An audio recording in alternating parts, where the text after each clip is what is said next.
Supreme court ने PTI के आदिल बाज़ाई को बड़ा रिलीफ दिया है और जस्टिस मंसूर अली शाह की सरबराही में 3 रुकनी बेंच ने आदिल बाज़ाई को बतौर रुकन कौमी असम्बली बहाल कर दिया और इलेक्शन कमीशन का फैसला कालअदम करार दिया है। सुप्रीम कोर्ट ने इलेक्शन कमीशन के तरीक़ेकार पर सवालात भी उठाए हैं। जस्टिस आयशा मलिक ने कहा कि हक़ाइक़ जांचने के लिए कमीशन ने इंक्वायरी की क्या। इस पर जस्टिस अकील अब्बासी ने कहा कि बस बड़े साहब का खत आ गया तो बंदे को डी-सीट कर दो, ये नहीं हो सकता। जस्टिस मंसूर अली शाह ने कहा कि पैमाना तो सख्त होना चाहिए था। जस्टिस आयशा मलिक ने कहा कि आपके पास 2 बयान हल्फी आए थे, एक जीतने वाला कह रहा है कि मेरा है, दूसरा वो कहता है मेरा नहीं। आपने किस इख्तियार के तहत बगैर इंक्वायरी एक बयान हल्फी को दुरुस्त मान लिया? क्या इलेक्शन कमीशन ये कह सकता है कि बस एक बयान हल्फी पसंद नहीं आया और दूसरा आ गया? बादशाह सुप्रीम कोर्ट ने आदिल बाज़ाई के हक में फैसला दिया और इलेक्शन कमीशन का फैसला मुअत्तल करते हुए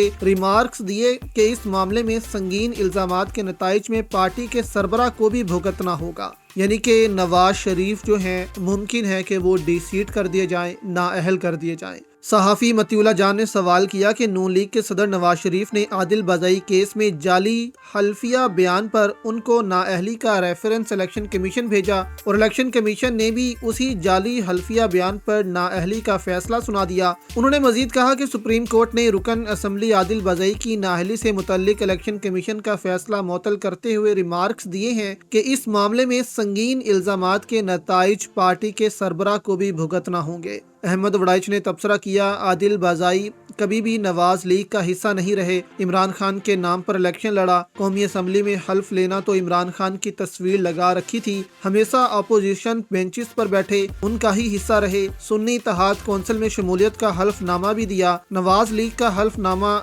जाल साजी का शिकार था। मोहम्मद उमर ने कहा कि आदिल बाज़ाई केस में अहम नुक्ता ये है कि नून लीग के सदर नवाज शरीफ का बयान हल्फी झूठा साबित हुआ है, क्योंकि उन्होंने भी आदिल बाज़ाई के पार्टी में शामिल होने का हल्फनामा दिया था। झूठे हल्फनामे पर पार्टी सदारत और कौमी असम्बली की सीट से हाथ धोना पड़ सकता है और 5 साल की नाअहली भी हो सकती है। तो मुमकिन है कि आने वाले दिनों में जस्टिस मंसूर अली शाह, जस्टिस आयशा, यही बेंच जो है वो नवाज शरीफ को दोबारा से नाअहल कर दे और 5 साल की नाअहली जो है वो नवाज शरीफ के मुंह पर एक कालक की तरह दोबारा से फेर दी जाए।